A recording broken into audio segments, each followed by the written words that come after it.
Haleluya.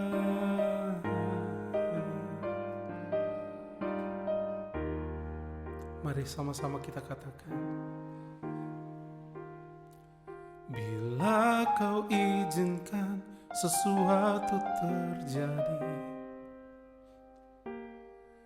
ku percaya semua untuk kebaikanku. Bila nanti telah tiba waktumu, ku percaya kuasa-Mu memulihkan hidupku. Waktu Tuhan pasti yang terbaik, walau kadang tak mudah dimengerti. Lewati cobaan, ku tetap percaya waktu Tuhan pasti yang terbaik. Katakan sama-sama.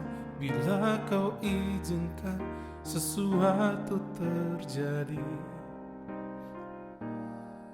ku percaya semua untuk kebaikanku. Bila nanti telah tiba waktumu, ku percaya kuasa-Mu memulihkan hidupku. Waktu Tuhan pasti yang terbaik, walau kadang tak mudah dimengerti.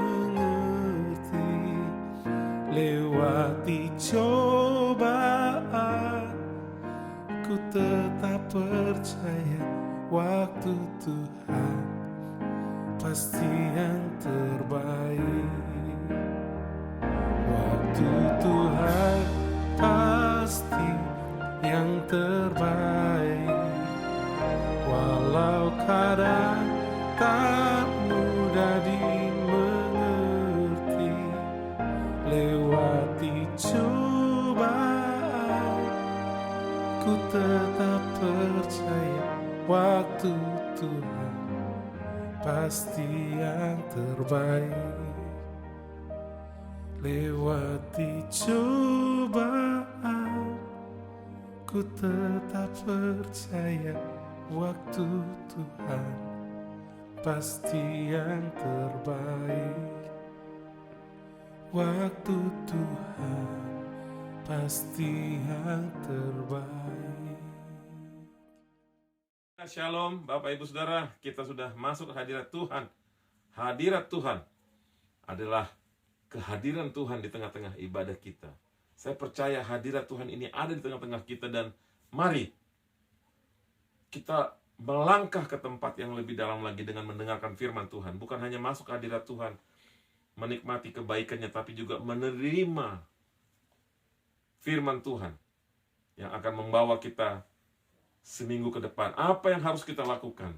Kita terima peneguhan daripada Tuhan. Kita berterima kasih Tuhan sudah pakai anak-anak Tuhan dengan luar biasa membawa kita masuk dalam hadirat Tuhan. Dan saya percaya di dalam hadirat Tuhan, waktu kita memuji menyembah Tuhan, ada kesembuhan, ada terobosan, ada kemenangan. Mari kita siapkan hati kita untuk kebenaran firman Tuhan, dan kita berdoa bersama. Bapa, di dalam nama Yesus, kami mengangkat tangan kami sebagai tanda syukur. Kami siap mendengarkan firman-Mu. Berbicaralah lewat hamba-Mu Tuhan. Urapan yang sama ada pada setiap kami yang mendengarkannya dimanapun kami berada. Dan kami percaya mujizat daripada Allah pasti ada, dan masih ada, dan selalu akan ada.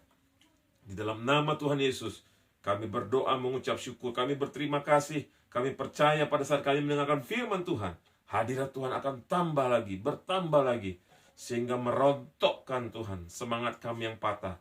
Penyakit kami hilang, kelesuan rohani hilang, waktu kami mendengarkan firman Tuhan dengan sungguh-sungguh. Di dalam nama Yesus, kami percaya hanya ada satu roh, yaitu roh Yesus yang lebih besar dari roh ngantuk, roh kritik, roh tidak peduli, roh yang tidak mau dengar-dengaran. Dan kami percaya kami menerima kebaikan Tuhan. Dalam nama Yesus, kami berdoa mengucap syukur. Haleluya, amin. Ibu, judul khotbah saya hari ini, hati yang baru.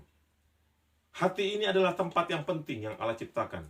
Allah berkomunikasi lewat hati kita. Ya. Manusia harus menjaga hatinya. Amsal katakan, hatiku kujaga dengan waspada, karena dari situ terpancar kehidupan, Bapak Ibu Saudara. Mari kita kembali sedikit ke kitab Kejadian.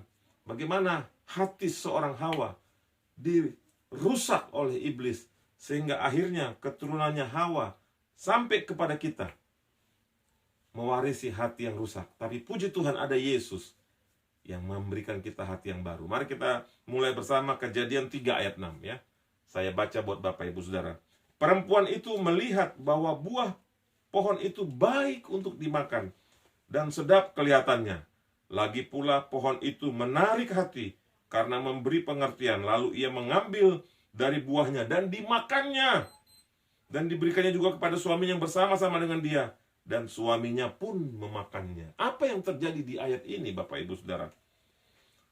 Hawa melihat sesuatu yang menarik. Saya percaya itu bukan satu kali lihat.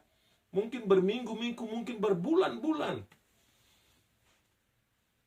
Hawa melihat buah itu. Dirayu oleh iblis, dia menang. Tapi besok dia lihat lagi. Akhirnya, apa yang terjadi? Akhirnya firman Tuhan katakan, ia mengambil dari buahnya dan dimakannya, diberikannya kepada suaminya. Disitulah Hawa kehilangan hati yang ilahi yang diberikan oleh Allah kepadanya. Inilah awal dari dosa itu, Bapak Ibu Saudara. Di mana dosa itu terjadi? Di hati ini. Lewat mata, hati rusak. Ya. Ini kita harus waspada. 5 panca indera. Kita bisa lihat, masuk, tidak kita sensor, hati kita rusak. Kita bisa dengar, gosip, kita tidak kuat, hati kita pedih, hati kita hancur. Jadi kemana semuanya arahnya? Dari mata, dari telinga, kemana semuanya? Ke hati ini. Dan Hawa kehilangan hati itu. Dan karena Hawa kehilangan hati itu, apa yang terjadi? Mari kita lihat. Haleluya. Hawa jatuh dalam dosa. Hatinya yang jatuh. Apa yang terjadi? Keturunannya, Kain. Hatinya pun rusak. Mari kita baca. Ya, kita lihat di sini. Orang tua hatinya rusak, anaknya rusak juga hatinya. Dosa melahirkan dosa. Kejadian 4 ayat 5. Tetapi Kain dan korban persembahannya tidak diindahkannya. Lalu hati Kain menjadi sangat panas dan mukanya muram. Tercatat lagi, kejadian lagi. Hatinya sangat panas dan mukanya muram. Hawa melihat buah itu. Hatinya rusak karena dimakannya buah itu. Anaknya Kain mewarisi hati yang rusak. Karena tidak diterima persembahannya, harusnya Kain ini bersujud di hadapan Tuhan minta ampun dan akan berjanji memberikan yang terbaik. Tapi sudah ada jiwa pemberontakan di dalam Kain. Bukannya dia minta ampun, dia malah melawan Tuhan. Mukanya muram, hatinya panas. Ya.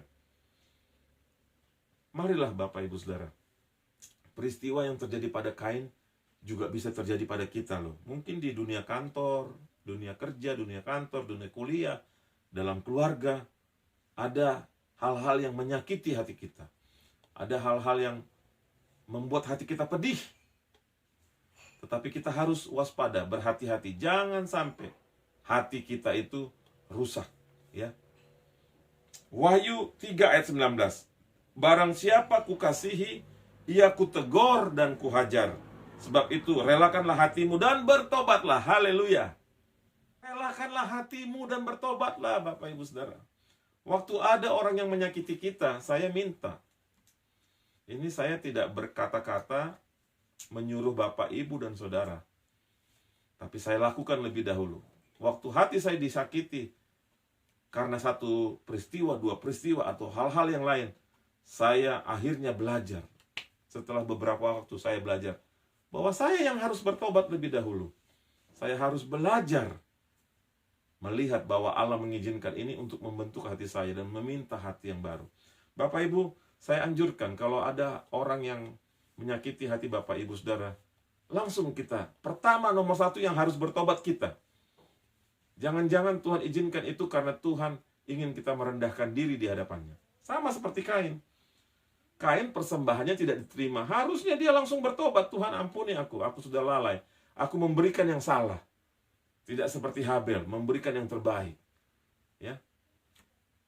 Saya ingatkan Bapak Ibu Saudara, kalau kita mengalami sakit hati, kepedihan, kekecewaan, langsung kita ambil waktu. Hari itu juga bertobat di hadapan Tuhan. Saya percaya itu jalan kemenangan. Disitulah nanti ada hati yang baru yang Tuhan berikan kepada kita. Ya. Yehezkiel 36 ayat 26. Kamu akan kuberikan hati yang baru dan roh yang baru dalam batinmu. Dan aku akan menjauhkan dari tubuhmu hati yang keras. Dan kepadamu kuberikan hati yang taat. Waktu Tuhan memberikan kita hati yang baru, diberikan hati yang taat. Dan apa kata firman Tuhan? Berikanlah hati. Tuhan akan memberikan hati yang baru dan roh yang baru. Satu paket. Bukan hanya hatinya, tapi hati dan roh yang baru. Dan kepada kita akan diberikan roh ketaatan. Minta itu Bapak Ibu Saudara. Haleluya. Oke Bapak Ibu, berikanlah hatimu yang lama itu. Berikan ke Tuhan. Jangan digoreng-goreng. Semakin lama kita sakit hati, jangan-jangan nanti fisik kita terganggu. Ya.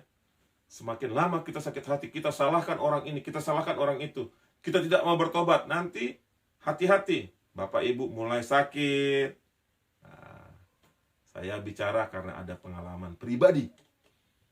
Saya sakit, sampai akhirnya saya merendahkan diri di hadapan Tuhan. Saya bertobat, saya bilang, Tuhan, saya mau hati yang baru.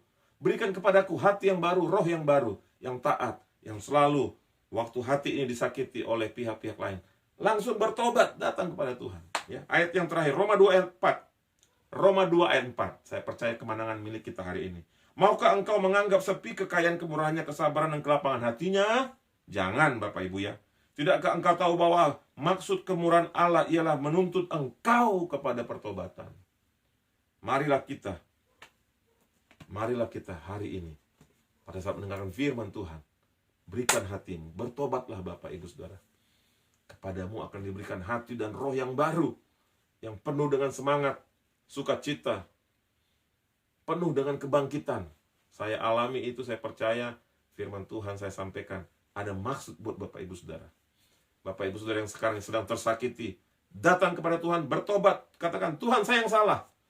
Berikan kepadaku hati yang baru, roh yang baru. Aku mau Tuhan hidup dalam kemenangan-kemenangan Tuhan. Jangan hidup dalam kemenangan-kemenangan manusia. Hidup dalam kemenangan manusia hanya segitu-segitu saja. Tetapi kalau kita menang karena Tuhan, Tuhan angkat kita tinggi. Ya.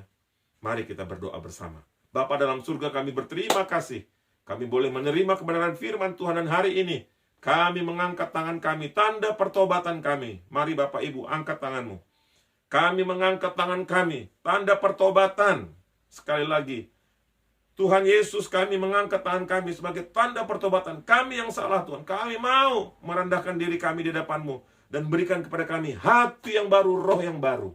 Dan kami percaya waktu kami diberikan hati dan roh yang baru, kemenangan Allah begitu luar biasa, yang tidak pernah dipikirkan, dipandang mata, terlintas dalam pikiran. Itu yang akan Tuhan berikan.